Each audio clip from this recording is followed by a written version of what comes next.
Қайырлы күн, достар. Бүгін мен сүзбелі тюльпан жасадым. Өте дәмі ерекше болды.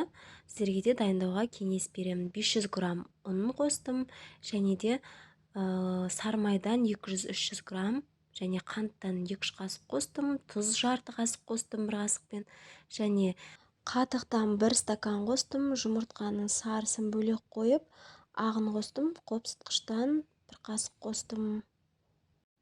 Қолымызға жабыспайтындай жұмсақ қамыр болады. Қамырдың жарты бөлігін бөлек қойып, екінші бөлігінен бірнеше бөлікке бөліп алдым. Осылай. Сосын сүзбені бөлек ыдысқа салып, ішіне қантты мүмкіндігінше молдау салған дұрыс екен. Достар, сүзбемізге 2 қасық қант қостым. Сіздер көп те қоссаңыздар болады. Өздеріңіз дәміне қарай келтіріп аласыздар.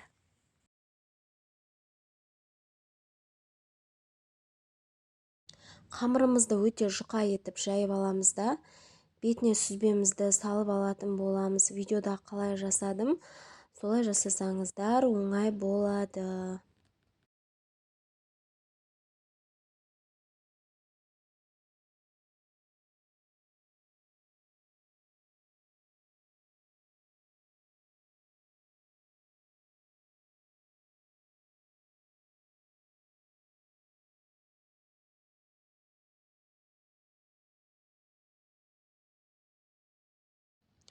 Мына жерде біздің тюльпандарымыз дайын болды.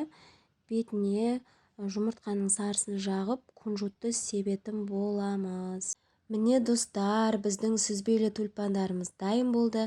Қонақтарыңыз риза болатын болады. Осы парақшаға тіркеліп, лайк басып кетіңіздер. Сау болыңыздар.